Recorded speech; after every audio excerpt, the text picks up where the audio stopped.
Dia berikan semua yang dia miliki untuk tamu.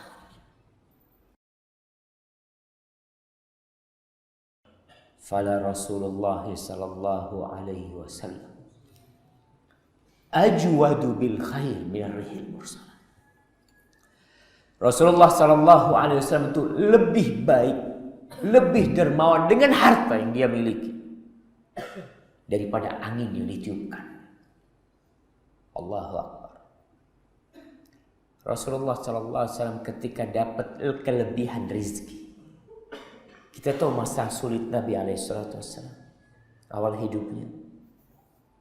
Ketika perang Khandaq, antum lihat Rasulullah sallallahu alaihi wasallam menggali parit bersama para sahabat dalam kondisi perutnya itu pakai sabuk kerikil.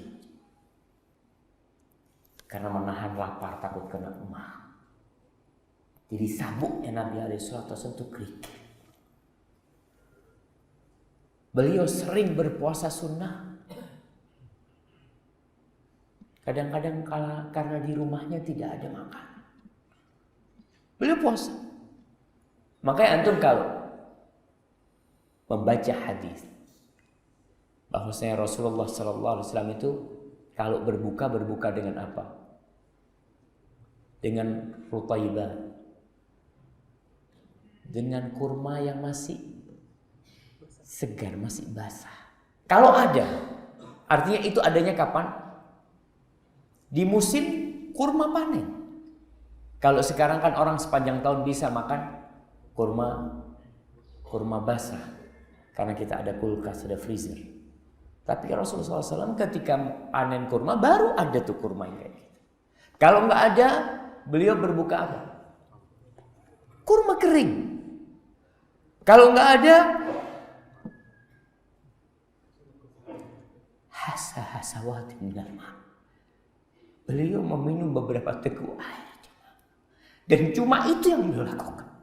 Sampai kapan? Sampai sahur dia, Pak. Sahur-sahurnya apa? Wah, minum air Nabi alaihi salatu wassalam.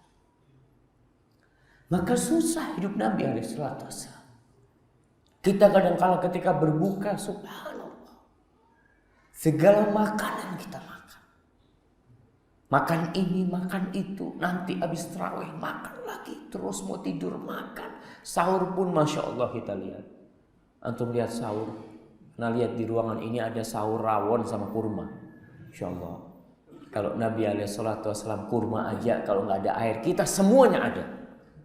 Dan semuanya kita makan. Di masa-masa sulit Rasulullah SAW tetap bersedekah. Antum bayangin ya, ceritanya Aisyah radhiyallahu taala anha. Aisyah benar-benar takjub.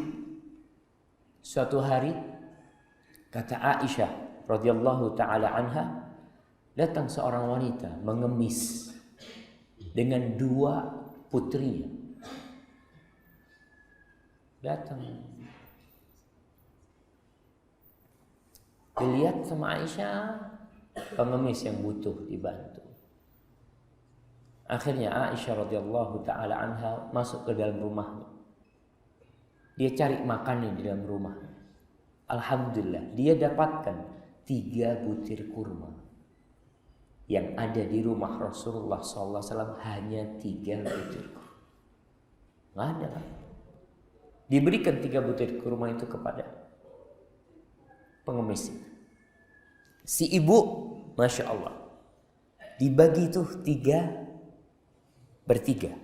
1 putrinya dapat 1 dan dia mau makan. Kedua putrinya ternyata kelaparan, sehingga 2 butir kurma itu langsung habis. Ketika sang ibu mau makan, kedua putrinya melihat kurma yang hendak dimasukkan ke mulut ibu. Antum lihat kasih sayang seorang ibu sama ibu itu dibagi 2 dan dia tidak makan. Aisyah takjub melihat kejadian itu. Ketika Rasulullah SAW pulang, Aisyah cerita sama Nabi.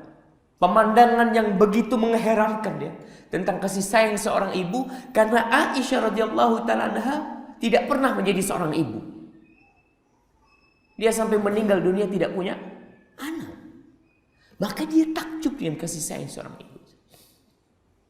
Akhirnya Rasulullah SAW cerita tuh perempuan-perempuan, orang-orang yang diuji dengan anak-anaknya. Anak-anak itu akan menjadi penghalang dia dari api neraka kalau pada hari kiamat. Untuk melihat itu masa sulit Nabi SAW. Jadi ada kurma, ya kurma dikasih. Pernah suatu hari datang tamu, satu malam. Antum ingat tuh kisah itu. Di Masjid Nabawi sampai Isya, Rasulullah SAW tahu ini tamu dari jauh. Jadi sebenarnya yang disebut tamu, ikram dhaif, itu adalah tamu yang dari jauh. Adapun kalau yang dari dekat-dekat itu disebut zair, orang yang sedang ziarah, berkunjung. Tamu yang dari luar kota harus kita hormati. Rasulullah SAW kedatangan tamu, itu tamunya Nabi. Maka beliau kirim orang ke rumahnya. Kau datang, siapa istriku yang punya makanan untuk diberikan ke tamu? Entah istri Rasulullah SAW pada waktu itu berapa ketika kejadian itu. Ke istri yang pertama, ke istri yang kedua, ketiga, keempat, dan yang seterusnya. Akhirnya pembantu itu datang mengatakan, ya Rasulullah, semua istrimu hanya memiliki air di rumah. Bayangkan, nggak ada. Itu rumahnya khairul bashar. Itu rumahnya sayyidu waladi Adam. Orang yang termulia di muka bumi ini sampai hari kiamat. Dari sejak Adam sampai hari kiamat, orang yang paling dicintai Allah itu adalah Rasulullah SAW. Di rumahnya tidak ada apa-apa. Supaya antum bisa kebayang bagaimana hidup antum sekarang. Ketika orang-orang disuruh bersedekah, berat dia bersedekah seakan-akan dia hidupnya susah. Akhirnya Rasul SAW, karena tahu dia tidak mampu menghormati tamunya, dia menawarkan kepada para sahabatnya, man yudhaifu dhaifa Rasulillah sallallahu alaihi wasallam. Siapa yang ingin menjamu tamunya Rasulullah SAW? Siapa yang ingin menjamu tamunya Rasulullah? Sahabat Ansar langsung angkat tangan, ana ya Rasulullah, aku bawa pulang. Habis sholat Isya, pulang nih, dibawa tamu. Suruh masuk rumah, dia jumpai istrinya. Akrimi dhaifa Rasulillah SAW. Kau muliakan tamunya Rasulullah SAW. Aku bawa tamunya Nabi ini. Apa kata istrinya? Kata istrinya, bang, ada makanan di rumah, kecuali buat anak-anak. Apa kata bapaknya? Oh, bikin anak-anak itu tidur, makanannya kasihkan ke tamu. Lihat yang namanya keikhlasan. Tuan rumah ini tidak ingin tamunya tahu kalau keluarga itu tidak punya makanan. Maka dia mengatakan kepada istrinya, istriku, nanti ketika makanannya disuguhkan, kau pura-pura betulin lampu minyak itu, lalu kau matikan. Sudah dimatikan, makan tamunya. Dia pikir semua yang di rumah makan, ternyata yang makan cuma tamu. Siapa yang tahu kejadian itu? Apakah Rasulullah SAW tahu di rumahnya? Tidak tahu. Apakah sahabat-sahabat yang lain, orang sekampung tahu dengan kejadian itu? Enggak ada yang tahu.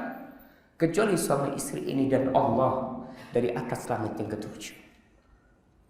Pagi harinya dia bawa tamunya Rasulullah SAW ke Masjid Nabawi. Rasulullah SAW melihat orang itu datang. Beliau mengatakan, ajiballahu min sani'ikum.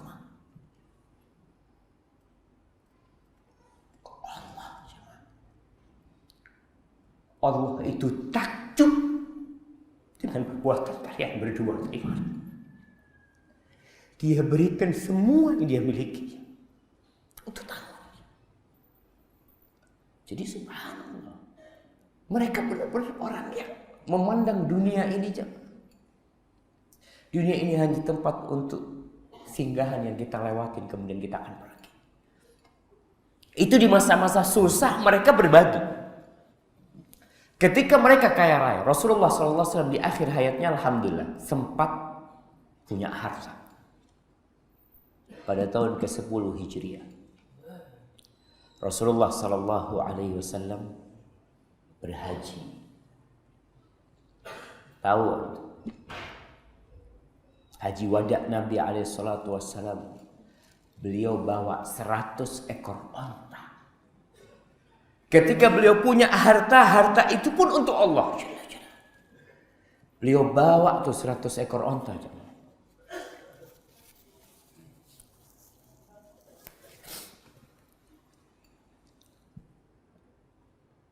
Ke Mekah. Beliau sembelih dengan tangan beliau 63 ekor. Yang sisanya dilanjutkan oleh Ali bin Abi Thalib. Jadi ketika punya harta lebih, beliau tidak berpikir memperbesar rumahnya. Tetap rumah Nabi. Mulai beliau datang ke kota Madinah sampai beliau wafat, rumah Rasul SAW itu mungkin cuma 5 kali. Dan masih rumah Nabi itu terbuat dari tanah dan pelepah kurma yang dibarisin, kemudian ditutup sama kain. Tetap rumah Nabi SAW. Beda nih sama kita nih. Kita tatkala punya kelebihan harta, biasanya rumah kita. Dan Rasulullah SAW pada waktu pulang dari Khaybar, ada kelebihan harta. Yang beliau lakukan adalah memperluas Masjid Nabawi. Yang awalnya 35 kali 30 hasta jadi 50 kali 50 hasta. Subhanallah. Ketika ada harta dia berpikir, ya Allah, rumah Allah dulu nih sebelum rumahku. Ketika kau punya dan kau tidak butuh, kecuali kau butuh, Ustaz, karena memang rumahnya udah mau ambruk, Ustaz, ya fadhal.